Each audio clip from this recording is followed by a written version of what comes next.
Hello and welcome back to the channel. Welcome if you are new here. My name is Caitlin, and today I just wanted to make a quick video talking about goals in 2025 and what are your goals, what are we setting, what are we thinking about for the new year to come. I know there is sometimes a weird thing behind setting goals or resolutions for a new year, but over the last couple of years I have done more of like a word that I want to remember throughout the year and work towards. So I think my word for last year was being intentional and kind of finding myself again. I had a son, he was 4 months old.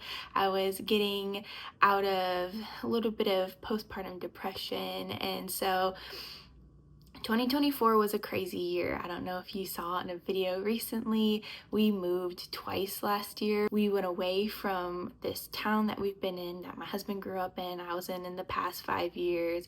We were gone for 11 months. Everything kind of just unraveled, and then we came back. So with that and thinking about 2025, about what I want to achieve, how I want to grow, how I want the year to go, that's what I thought of when I thought of my word for the year, which is rebuild.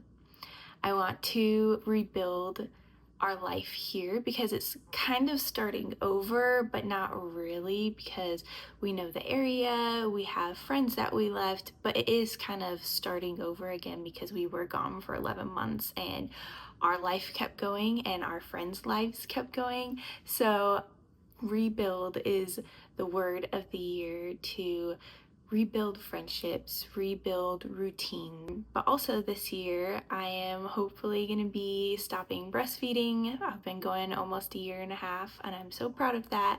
But I'm ready to have my body back for me. I was really proud of that achievement, but I have one more feeding that we need to slowly fade out.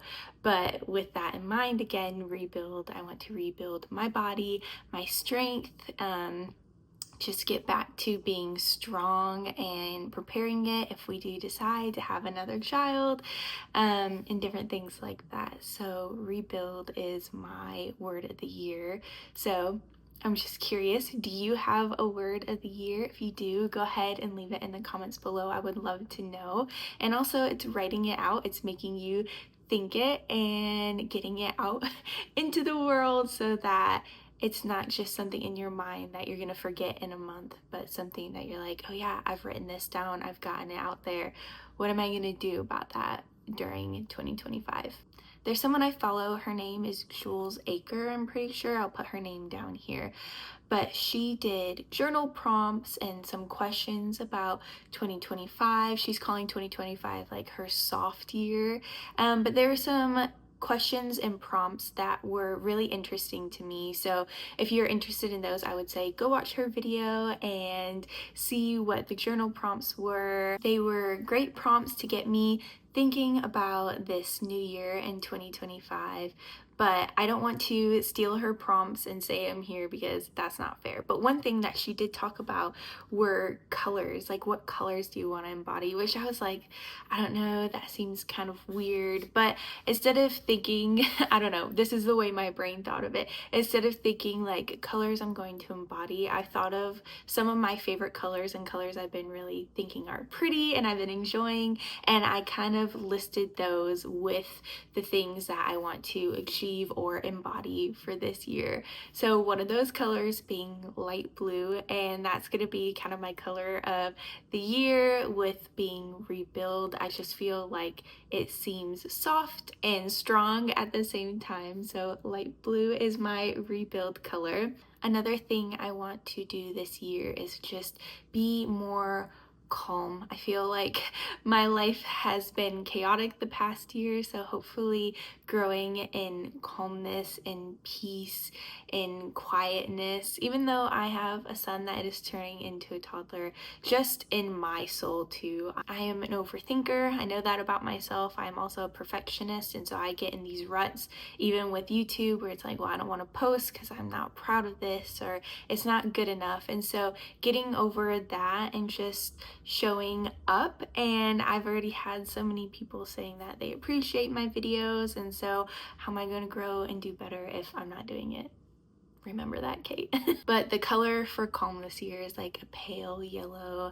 I think that color is very sweet. I always see it in pictures where it's like nurseries and stuff like that. That might be a weird way to think about it, but whenever I see like a light yellow, it just seems very sweet and calming to me, and I want to embrace that this year. Another color just for fun I threw in there is pink. Any shade of pink, probably more towards like a light pink, because I also just want to embrace more of my girliness this year. I've always been a girly girl, but I've never been like a pink girly girl, and I don't know, I always feel very pretty in pink. Haha, pretty in pink. But anyways, I just thought those colors were all really pretty together, and they just kind of tickled my brain in a really happy way.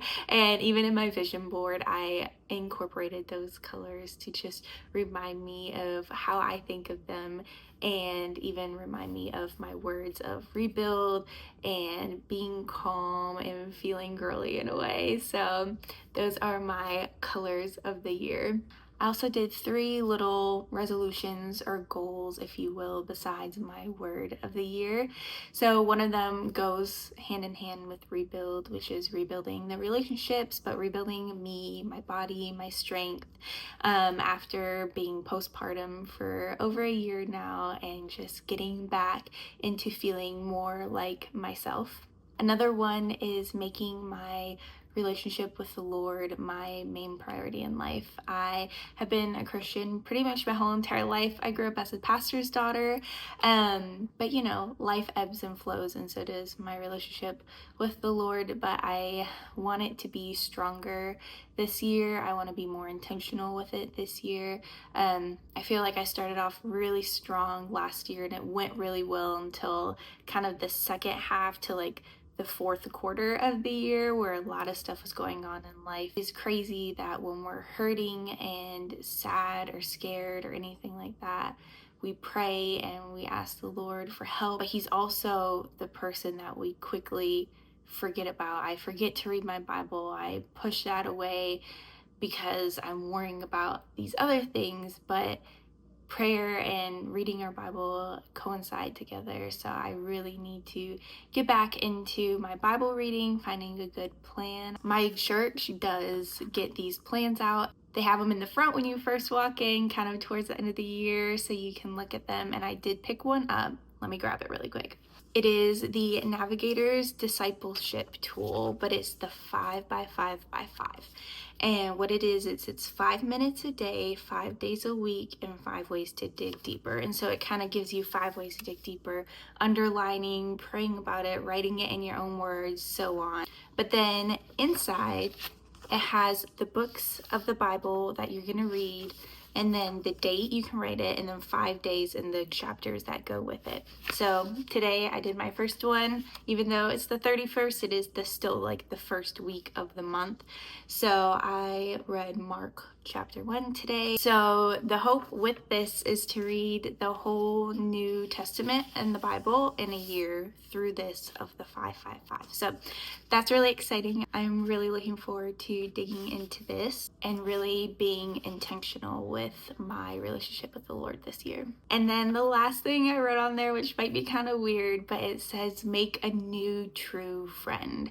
I think when we moved, I made some really great friends in the city that we were living in, and they happened so quickly, and they were so intentional and so beautiful, and I'm so grateful for them. But I want to have that same thing here, where I can physically see them, get coffee with, go on walks with. So of course, staying connected with the friends that I've already had and the new friends I made this past year, but making a new friend this year that I really feel is a true friend and also wants to pour into my life, and that we can share some good experiences with.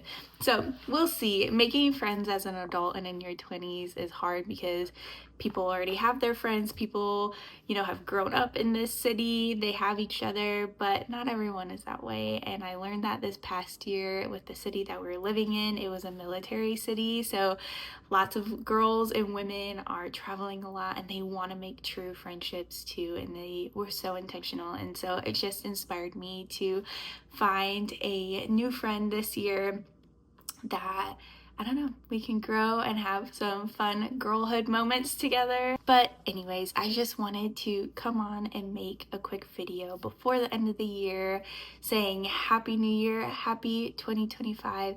Thank you so much for being here and being a part of our friendship here on YouTube, and I'm really looking forward to next year.